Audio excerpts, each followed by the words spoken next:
কি আর সাধারণ মানুষের মতো কোলাহলে থাকেন নাকি? ওনারা তো নিজ নিরালায় বসে অনেক ধ্যান সাধনা করেন, তাই তো জঙ্গলে অনেক গভীরে থাকেন ওনারা। আরো কিছুটা পথ যেতে হবে। চল চল, তাড়াতাড়ি পা চালিয়ে চল তো। কাল তো এই পদ্ম জলাশয়ের পরিরানী আমাকে একটা ঝিনুক উপহার দিয়েছিল, আর বলেছিল এই ঝিনুক থেকে আমি চাওয়া। এ কি, হেমরাজ্যের রাজা মশাই সহ রাজপুত্র অরুণ, চারুলতা সবাই তো দেখছি এখানে এসেছে। তার মানে কি তারা আমার আমার শাস্তি নিশ্চিত করবে? কোন সন্দেহ? আর কি সন্দেহের কথা বলছো তুমি রাজকন্যা জেসমিন? এ কথা বলতে বলতে রাজপুত্র অরুণ সহ হেমরাজ্যের রাজামশাই ও চারুলতা যার জন্য তার বিরুদ্ধে তুই এমন কালো জাদু করার পরিকল্পনা করছিস। পারিবারিক সামাজিক অনেক বিরোধিতায় অনেকের সাথে হয়, তবে রানীমা রানীমা আসুন, ওই তো তন্ত্রমাতা, তিনি তো দেখছি এখনোই এখানে ধ্যানে মগ্ন হয়ে আছেন। আমি কি ডাকবো নাকি? না ডাকলে কথা বলবো কি করে? ডাকতে তো হবেই, তা নয় এখানে এসে ঘন্টার পর ঘন্টা অপেক্ষা করার মতো সময় আমার হাতে নেই। না মানে, ধ্যানরত অবস্থায় ডাকলে যদি তন্ত্রমাতা রেগে যান, আমার খুব ভয় করছে রানীমা। আপনি একবার ডাকুন না তাকে। আচ্ছা ঠিক আছে বাবা, ঠিক আছে, আমি ডাকছি ওনাকে। তন্ত্রমাতা, তন্ত্রমাতা, শুনতে পাচ্ছেন আমাদের কথা? আপনি একটু শুনুন, আপনাকে যে আমাদের ভীষণ প্রয়োজন এই মুহূর্তে। তন্ত্রমাতা। রানী মধুবালার অনবরত ডাকাডাকিতে তন্ত্রমাতার ধ্যান ভঙ্গ হয়। গুরুত্বপূর্ণ ধ্যান ভঙ্গ হয়ে যাওয়ায় তন্ত্রমাতা খানিকটা রেগে যান। কে কে রে অসময়ে আমার এখানে এসেছিস আর আমার আমার ধ্যান ভঙ্গ করছিস? তোদের সাহস হয় কি করে এই তন্ত্রমাতাকে এত ডাকাডাকি করে তার ধ্যান ভঙ্গ করার? তোদের কোনো ধারণা আছে কত গুরুত্বপূর্ণ ধ্যানে আমি বসেছিলাম, আর তোরা সেটা ভঙ্গ করে দিয়েছিস? এবার এবার তোদেরকে যে শাস্তি পেতে হবে। ক্ষমা করবেন, ক্ষমা করবেন তন্ত্রমাতা। আসলে হেমরাজের রানীমা এসেছে আপনার কাছে। হেমরাজ্যের রানীমা এসেছে তাতে কি হয়েছে? আমার কাছে সব মানুষই সমান। যেহেতু যেহেতু সে আমার ধ্যান ভঙ্গ করেছে, তবে এবার যে তাকে শাস্তি পেতেই হবে। আপনি আমায় ভুল বুঝছেন, আপনি আমায় ভুল বুঝবেন না তন্ত্রমাতা। আমি এক মহা বিপদে পড়ে আপনার কাছে এসেছি, নয়তো এত তাড়াহুড়ো করে আপনাকে আমি ডাকতে যাব কেন বলুন তো? আপনি আমার এই অন্যায়টুকু ক্ষমা করে দিন তন্ত্রমাতা, আমাকে সাহায্য করুন। রাজকন্যা জেসমিন, তুমি তো রাজেশ বাবুকে বন্দি করলে কারাগারে। এবার কি করবে বলো তো? আসলে তুমি কোন পথে এগিয়ে চলেছ আমি তো কিছুই বুঝতে পারছি না। তুমি বলছো তুমি নাকি ওই হেমরাজ্যের যুবরানী হবে, কিন্তু সেটা কি করে সম্ভব রাজকন্যা জেসমিন? রাজপুত্রের তো ইতিমধ্যে যুবরানী রয়েছে, আর তাছাড়া তুমি তো বিবাহিত। এত সব জটিলতা কাটিয়ে তুমি আদৌ ওই হেমরাজ্যে যেতে পারবে সেখানকার যুবরানী হয়ে? পারবো পিতামশাই, পারবো। আপনি এত চিন্তা করবেন না। আপনি শুধু আজই আমার ওই হেমরাজ্যে যাওয়ার ব্যবস্থা করে দিন না। হেমরাজ্যকে তো জানাতে হবে যে আমি চারুলতার ক্ষতি করতে চাওয়ায় রাজেশ বাবুকে কারাগারে বন্দি করেছি। আর এই কথা শোনা মাত্রই রাজপুত্র সহ হেমরাজ্যের রাজামশাইও বাহবা দেবে, আর আমার দিকে তাহলে তাদের সন্দেহই থাকবে না। কোন সন্দেহ? আর কি সন্দেহের কথা বলছো তুমি রাজকন্যা জেসমিন? এ কথা বলতে বলতে রাজপুত্র অরুণ সহ হেমরাজ্যের রাজামশাই ও চারুলতা মধুপুর রাজ্যের হাজির হয়। তাদেরকে দেখে রাজকন্যা জেসমিন ও মধুপুর রাজ্যের রাজামশাই ভীষণ অবাক হয়ে যায়। আরে রাজপুত্র অরুণ, তুমি এই অসময়ে হঠাৎ এখানে? ও, সাথে তো দেখছি পিসে মশাই এবং চারুলতাও আছে। হ্যাঁ, চারুলতা নয় রাজকন্যা জেসমিন, বলো যুবরানী চারুলতা। হ্যাঁ হ্যাঁ, তোমাদের হঠাৎ করে আমার রাজ্যে আগমন আমাকে ভীষণভাবে অবাক করেছে। আজ কত বছর পর এই মধুপুর রাজপ্রাসাদে আমি পা রাখলাম। আপনারা খুশি হননি বুঝি? না না, তা কেন হব না? আমি তো ভীষণ খুশি হয়েছি, সাথে অবাকও হয়েছি, তাই এভাবে বললাম আর কি। প্রহরী, কে কোথায় আছো তোমরা? আমার পরম আত্মীয়দের আপ্যায়নের ব্যবস্থা করো, তাদেরকে হাওয়া বাতাস করো, জল খাবারের ব্যবস্থা করো।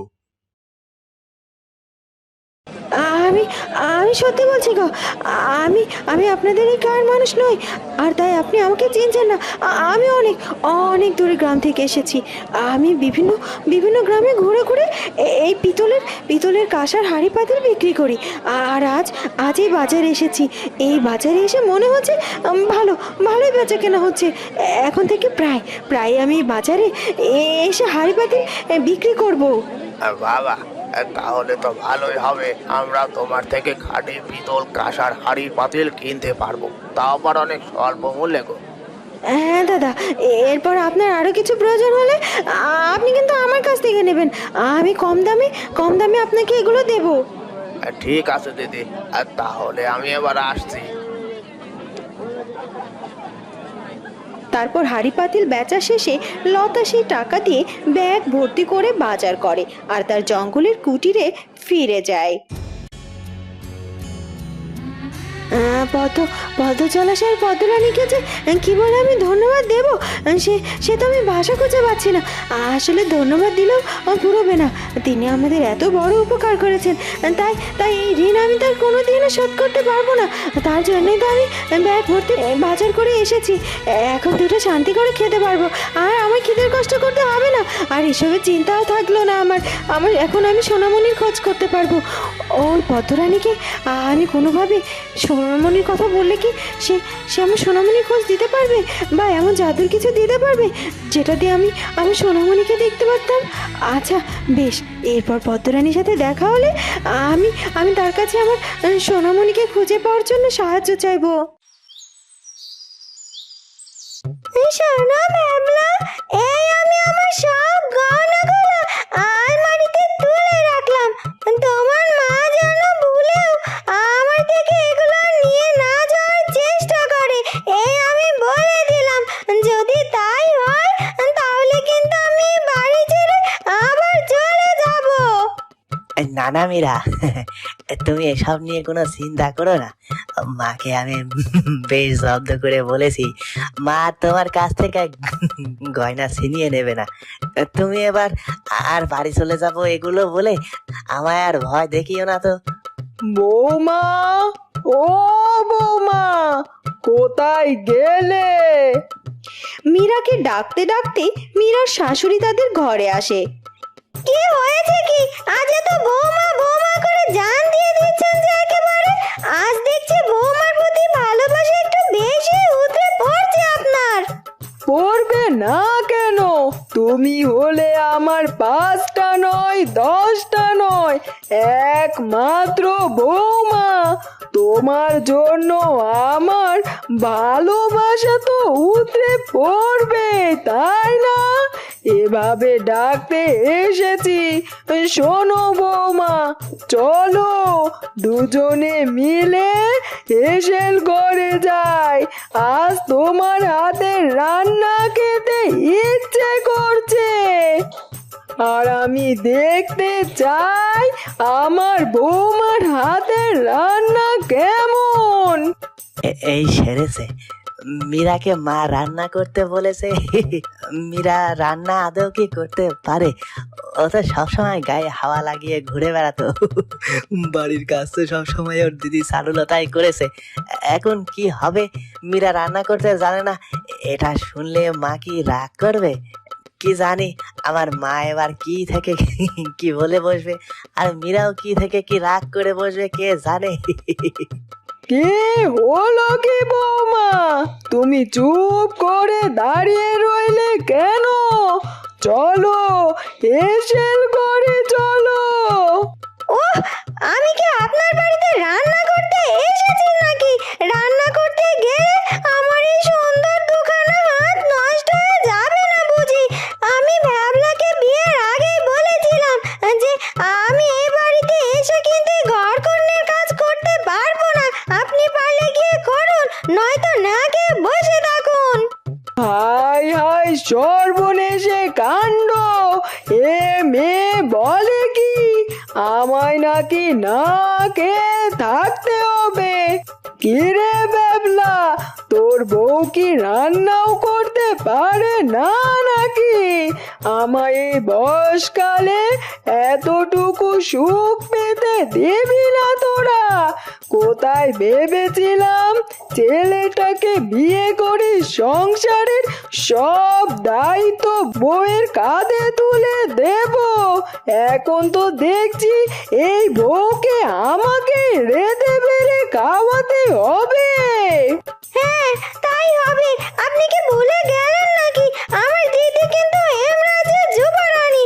আমি চাইলে ঘন্টায় ঘন্টায় দাসের ব্যবস্থাও করে দেবে সে। আর আপনি কিনা সেই যুবরানীর ছোট বোনকে রান্নাঘরে যেতে বলছেন? যেই দিদিকে কখনো সম্মান করো না, চারু চারু বলে নাম ধরে ডাকো, সেই দিদিকে নিয়ে এখন আবার বড়াই করছো। তোমার দিদি যুবরানী বলে কি আমার মাথা কিনে বসে আছে নাকি যে তার ভয়ে কিচ্ছুটি বলা যাবে না? ঠিক আছে ঠিক আছে, আপনি আমাদের জন্য এত উত্তেজিত হবেন না রাজামশাই। আমরা আজ এখানে বেড়াতে আসিনি, এসেছি বিশেষ এক দরকারে। বিশেষ এক দরকার? কি সেই বিশেষ দরকার বলুন তো মহারাজ। বলতে পারেন এক নালিশ নিয়ে এসেছি, একটি সুবিচার চাইতে এসেছি। থাক না রাজপুত্র, যা হবার তো হয়ে গেছে, এখন আর এত কথা বাড়িয়ে লাভ কি? না না চারুলতা, থাক বললে সবকিছু ধামাচাপা দিয়ে রাখা যায় না।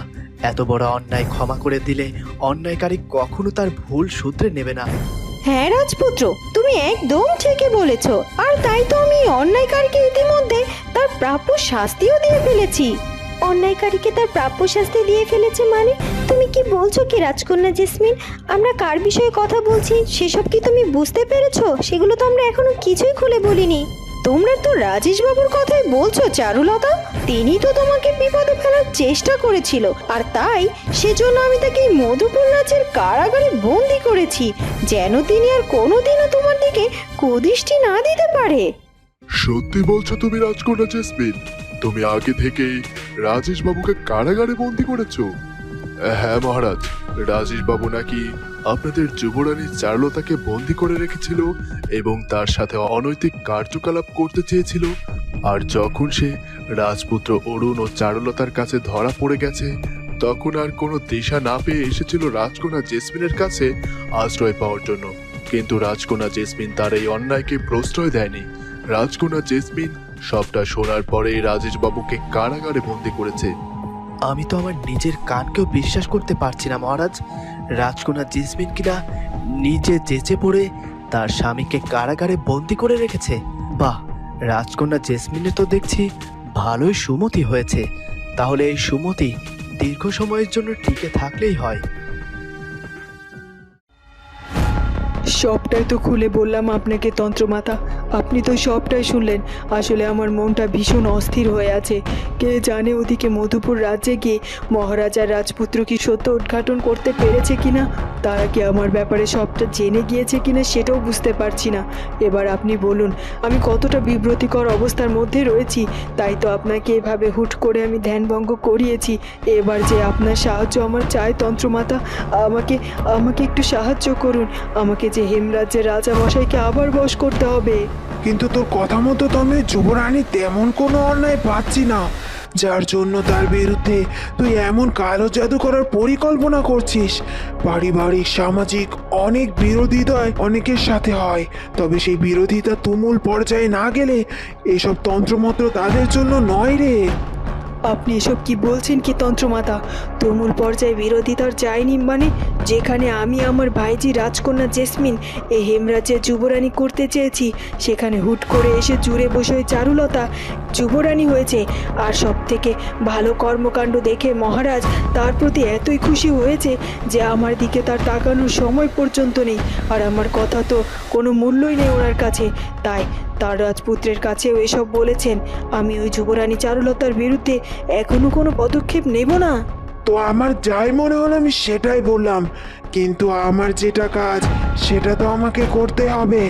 আমার কাছে কেউ এলে আমি তাকে ফিরিয়ে দিতে পারবো না। বল বল তুই কি করতে চাস?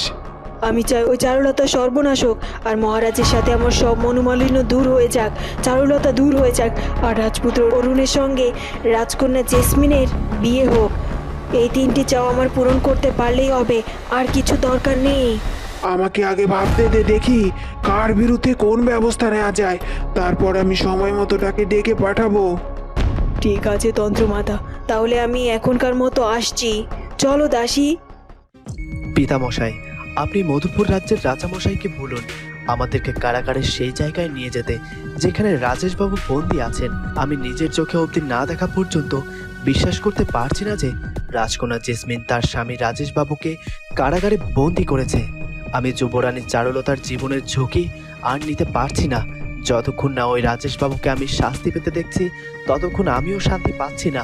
তুমি যখন আমার কথা বিশ্বাস করতেই পারছো না রাজপুত্র অরুণ, তবে চলো পিসে মশাই, আপনারাও আসুন। এরপর রাজকন্যা জেসমিন তাদের সকলকে সঙ্গে করে রাজকারাগারের ভেতরে যায়। এই দেখো রাজপুত্র অরুণ, এই দেখুন পিসে মশাই, এই যে রাজেশ বাবু, আমি কারাগারে তাকে বন্দি করেছি। সে আমার কাছে এসে বলে কিনা সে নাকি যুবরানীর ক্ষতি করতে চেয়েছিল, আর রাজপুত্রের কাছে ধরা পড়ে গেছে। রাজপুত্রের হাত থেকে বাঁচার জন্য আমার কাছে এসে লুকোতে চেয়েছিল, কিন্তু আমি তো এত বড় অন্যায় কিছুতেই মেনে নিতে পারি না। আমি তো চাই না তার মাধ্যমে কোনো নারীর ক্ষতি হোক। এ কি, হেমরাজ্যের রাজামশাই সহ রাজপুত্র অরুণ, চারুলতা সবাই তো দেখছি এখানে এসেছে। তার মানে কি তারা আমার শাস্তি নিশ্চিত করতে এখানে এসেছে, আর আমাকে এখন অব্দি কারাগারে বন্দি অবস্থায় দেখতে এসেছে? তাহলে তো মনে হচ্ছে রাজকন্যা জেসমিন ঠিকই করেছে আমায় এখানে বন্দি করে। রাজকন্যা জেসমিনের পরিকল্পনা মতোই হচ্ছে।